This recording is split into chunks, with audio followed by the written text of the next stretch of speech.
Welcome to GoPowerCat.com's Friday Shoot-Around, sponsored by Riverbank Brewing. Now, let's head into the studio. Welcome in here to the Shoot-Around. I'm Ryan Gilbert. He is former Kansas State guard Clint Stewart. K-State's coming off of a 70-67 victory over Cincinnati. It was impressive. It's what we've been waiting all year for. Cats finally got it done. 1-0 in Big 12 play. We'll look ahead to the TCU and Oklahoma State games as well in the second half. But Clint will break down kind of everything that we can with that Cincinnati win. It was awesome. What did K-State do in that game to get over the hump? Yeah, it was a lot of fun. A lot of fun to watch. I think the break probably was good for our guys getting away. And Tane even mentioned, giving them an extra day off, to kind of reset their minds, refresh their bodies. I thought you saw we came out and played some inspired basketball.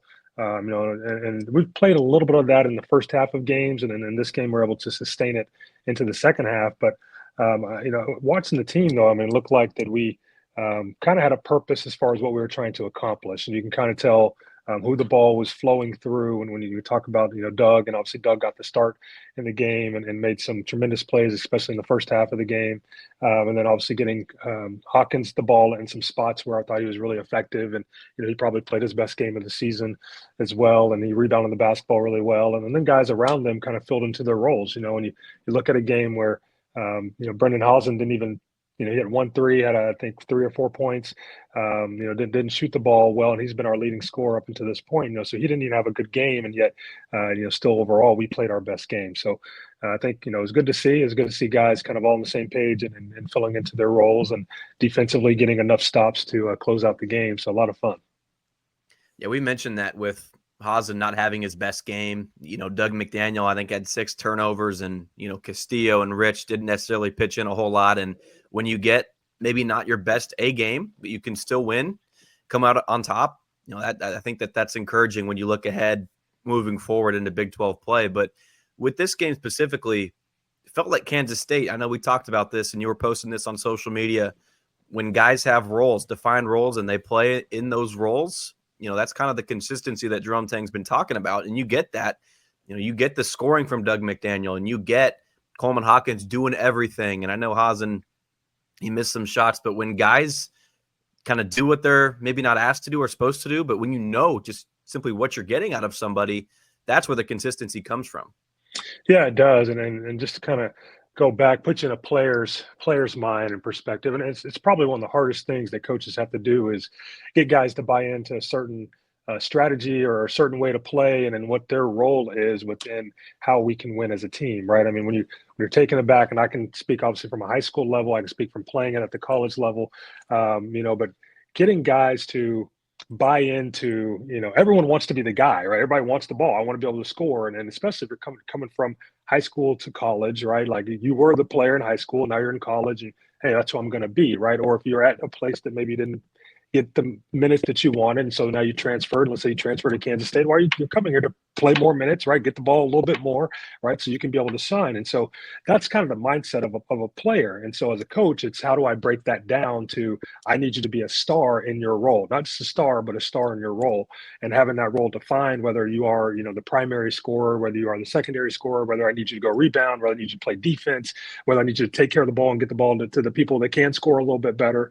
It doesn't mean that your role can't expand, but I think as guys kind of figure out, what their role is, on the team, then overall as a team, you quite naturally play better, and so it was good to see, our guys kind of filling into those spots, and then that's where you can get hopefully more consistency. And when you win, it's easier to get buy-in, when you're winning, oh, cool, coach, what do you want me to do, right? When you're losing, that's when as a player, you're like, well, man, maybe I need to take more shots, maybe I need to do this, maybe I need to do that, and not realizing just buy into what coach is telling you to do, and we're going to be fine. But you got to have that, complete buy-in to be able to go win.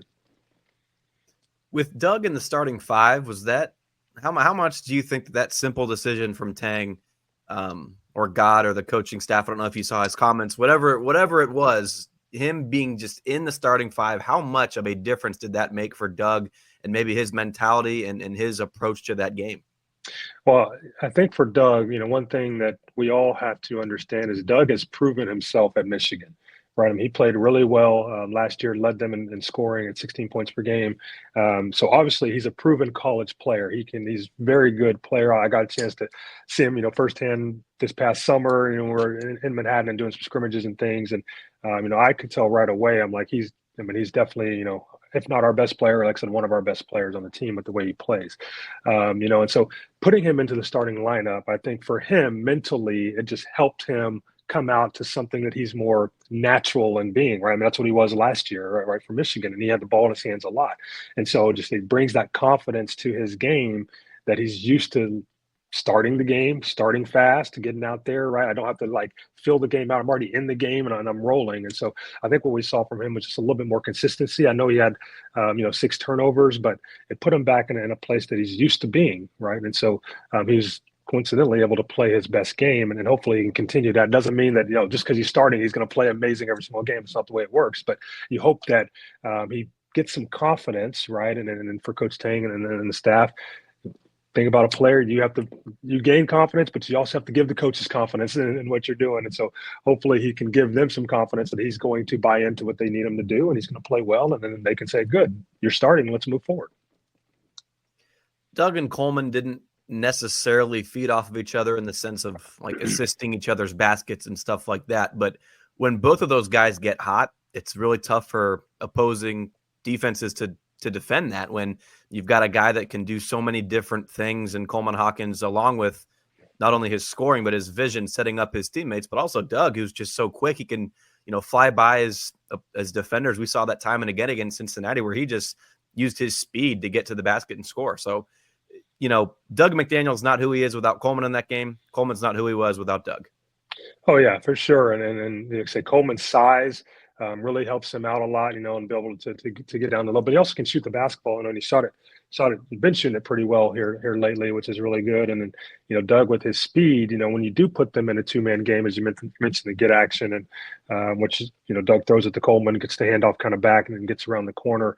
For a defensive player, and especially a guy that's guarding Coleman, I mean, you got to make a quick decision, and sometimes that quick decision isn't quick enough when you have Doug McDaniel coming down 100 miles an hour at you. So, it makes it tough on the defense, and like I said, if they can do some of that stuff and some of those actions, I think it's going to be good for us.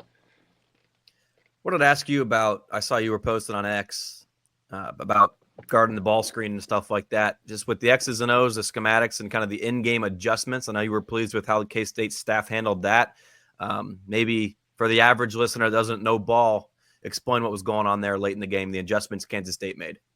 Yeah, I think first and foremost, one thing I want to say is, and Tang has mentioned this from the very beginning, and I know, through the rocky part of the beginning of the season, there's a lot of stuff, people are posting. I'll tell you firsthand, we have one of the best coaching staffs. I mean, they're brilliant, they're smart, they're always thinking, always trying to figure out different things to put guys in positions to be successful and for us to go win.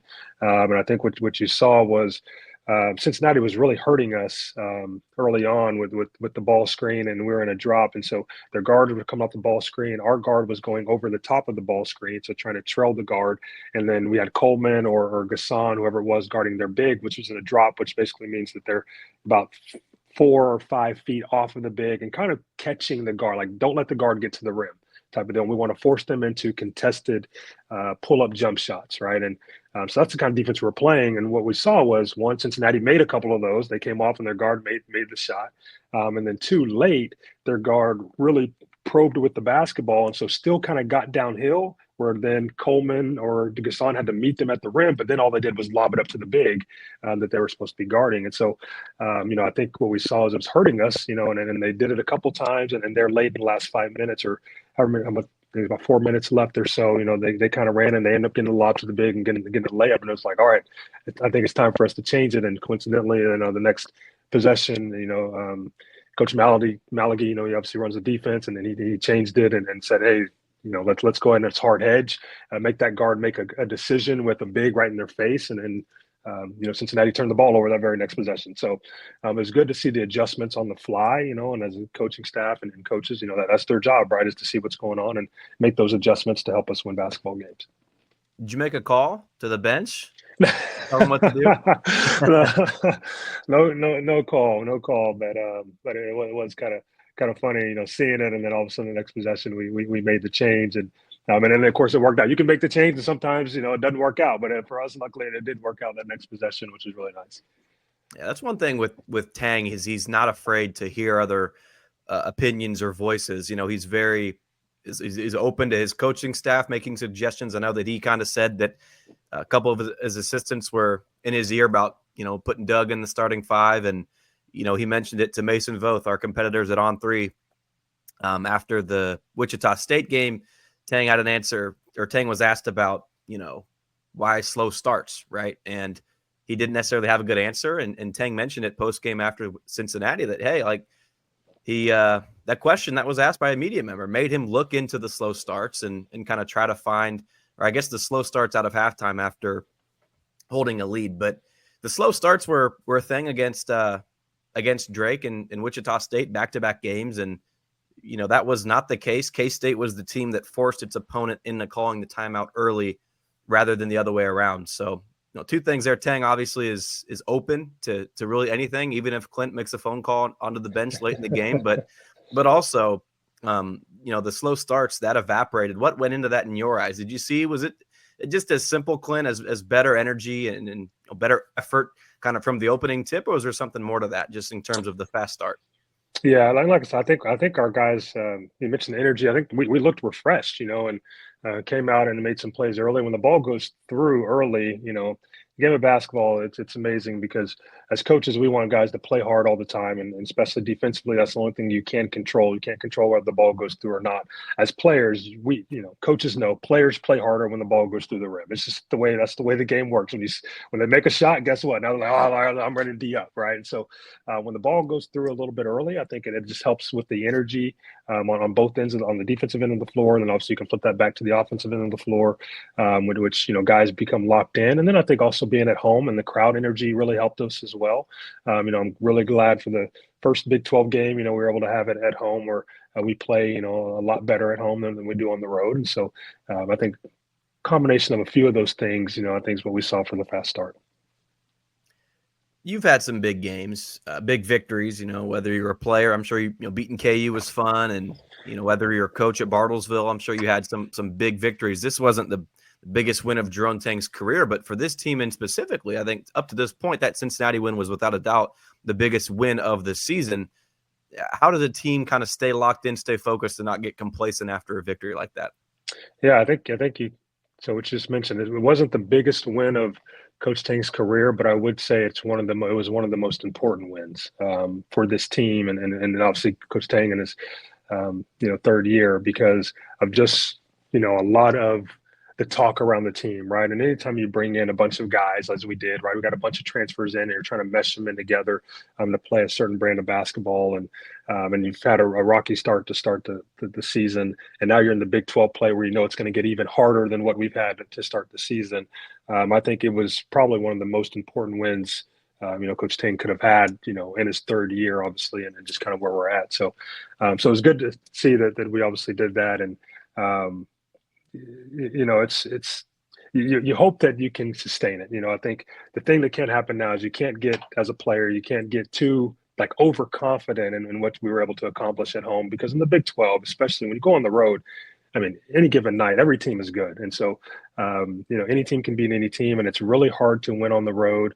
And a lot of times what you see happen is a team that gets a big, home win, as we did against Cincinnati. They then go on the road the next game against maybe not as formidable opponent, or, maybe one of the bottom Big 12 teams, and they just can't get out the mud. I mean, and can't figure out a way to get it done. And so you hope that we can take the things that we did well, right, and how we had a fast start, and then guys kind of filled into their roles, and be able to take those things into the next game, don't forget them, and try to replicate kind of what we did, but then also have some things to combat what we know that TCU is going to try to do as well.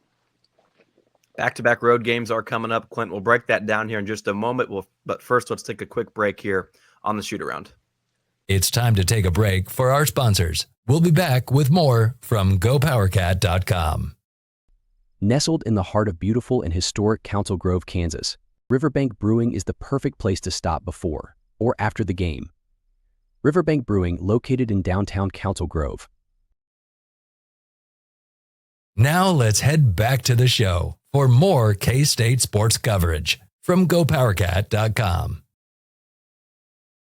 Heck of a win for Kansas State over Cincinnati. Nobody's going to deny that, Clint, but it's not necessarily going to mean a whole lot if you go out and lose back-to-back road games. Obviously, you can't win them all on the road. It's very tough in the Big 12, but K-State proved it can win in this conference, period, against Cincinnati. Now it's time to prove it can win on the road here against either or TCU and Oklahoma State.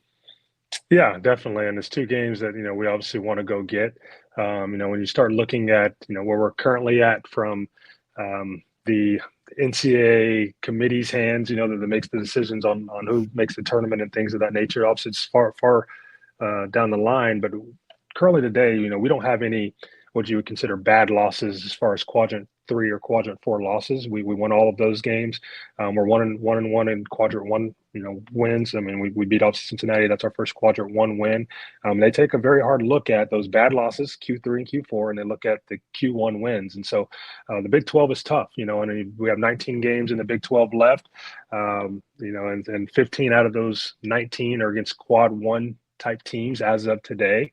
And so there's a lot of ground that we can make up. I think what we got to make sure we do is, TCU, I believe, is a quad on the road. So I think it'll be a quad 1 game. So it's one that we can obviously go win, and that'd be really nice for us. And then Oklahoma State on the road, I believe, would be a quad 2 or 3. But, it's an opportunity for us to make up some ground early, and if you can start off 2-0 and then, get to 3-0. And I think, it'd be really good for us as we start hitting some of the probably more tougher teams down the line in the Big 12.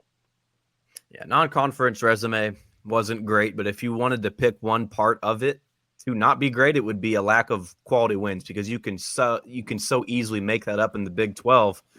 If you lose to Arkansas Pine Bluff or Cleveland State, any of those teams, that's going to be a real dinger come Selection Sunday if you're into that conversation. But right now, even if you lose to the bottom teams, Oklahoma State, whoever's near the bottom come season's end, it's not going to look really that ugly, because a Big 12 win is a Big 12 win.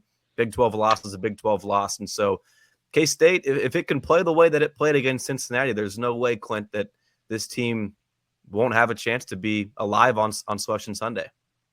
Yeah, that's right. I mean, if we can play that way and guys are playing together and sharing the basketball and getting stops, especially at the right time, and then those last 5 minutes of the game are obviously really important, then, I think we'll have a chance to rack up some wins, but we're definitely going to have to go do it. It's not going to be handed to us. And, every game is important.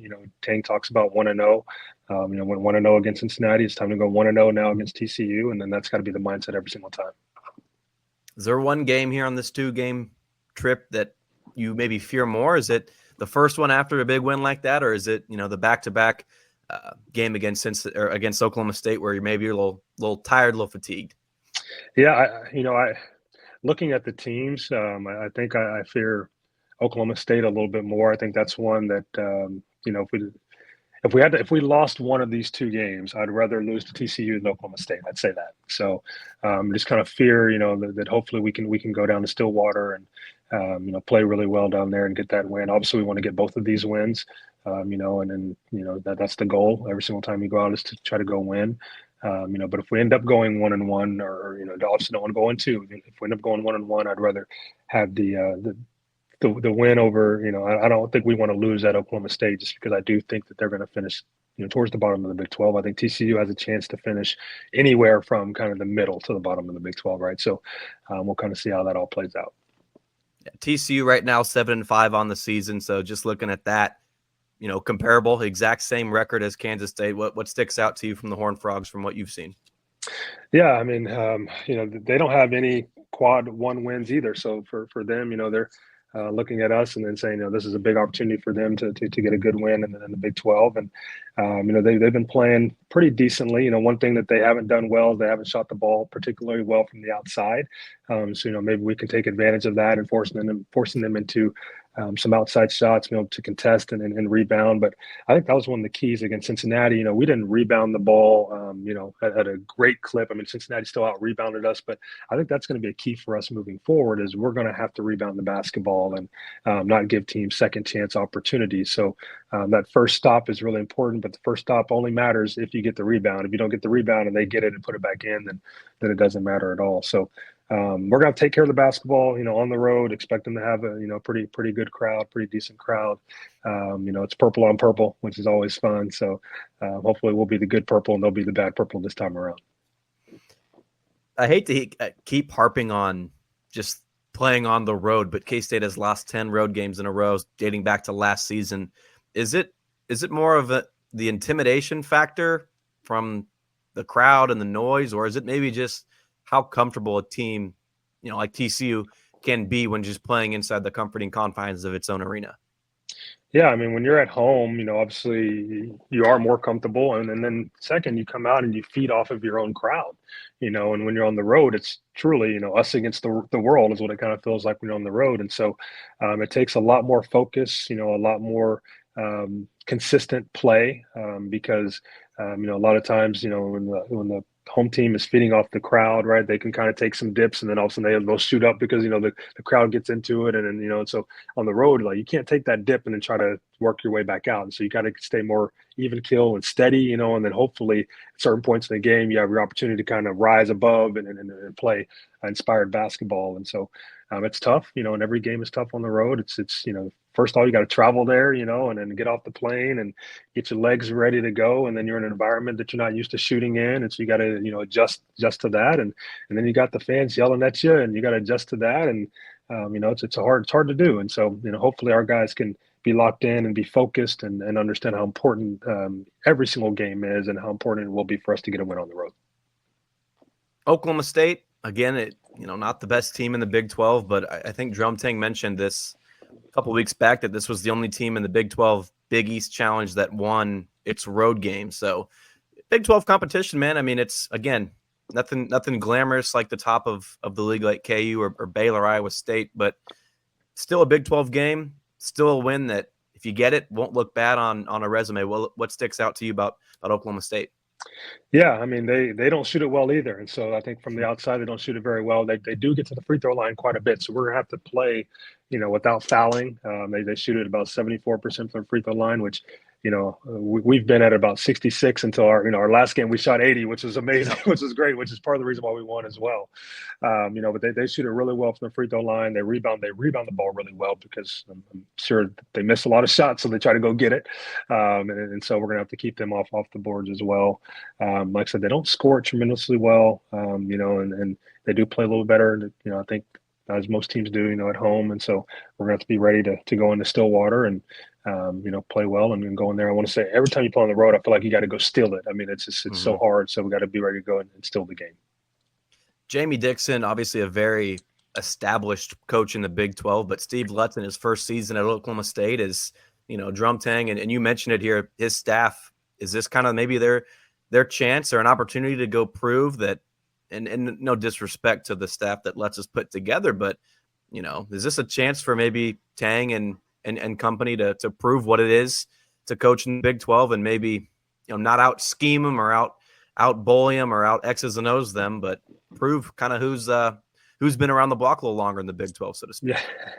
Well, there's always a little bit of competition, with coaches and, that sometimes they won't mention it, but you also don't want to lose to the first year coach in the conference, and so, being one that has the experience of being in the conference and, the amazing thing about coaching though, and especially at that level is these guys, they all know each other, and so they all go to the same conferences together. They all, basketball conferences, they all kind of teach together and different things, and so they all know each other, and then it kind of goes way back, and so you never want to lose to your friends, and so they're all kind of friends and things, especially one that just now enters the party, and so I'm sure, Coach Tang will have that in the back of his mind. They got to go down there and play well so they can get the win.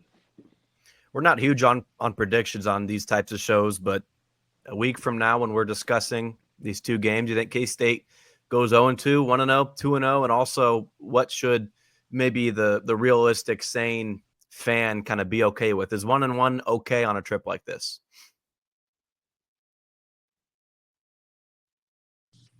Oh, lost you there. Oh, all good. Did you hear what I said? Question? You hear me? I can't hear you now. You cut off. You hear me? There we go. I can hear you All now. right. All good. Did you hear my question? Yes, I though? can hear you. Yeah. So I think it was around how are we going to go in these next two games, right? Yeah. And what realistically can we kind of Yep. expect in that? And man, you're putting me on the spot there because the fan in me always says we're going to go 2-0. Yep. we're going to go get it done, and obviously that's what we hope for is we play really well and we do that. As I mentioned, I think if we go 1-1, that'd still be a good spot for us. We definitely don't want to go into caliber teams. I don't think that we should go into, so I think we should at least go 1-1 and then hopefully 2-0. Cool. Clint, before we have another technical difficulty, we'll probably get on your way out of here, but appreciate your time as always. Win or lose, if K-State can go 2-0, we'll break down what went right. If not, we'll discuss kind of the mistakes or mishaps from K-State. So win or lose, we'll be back here with another shoot around. I'm leaving here as you're watching this. I'll probably be on the road down to Fort Worth and making a nice little long road trip out of it. So Clint, I'm excited. It should be fun. And it's obviously a lot of fun when K-State's winning, talking about wins. Oh yeah, always fun. And you need to travel safe on the way down and then back up. So have fun in that travel. Thank you, Clint. We'll talk to you real soon. Appreciate everybody tuning in. Thank you for watching the Friday Shoot Around, sponsored by Riverbank Brewing. This has been a GoPowerCat.com and Spirit Street production.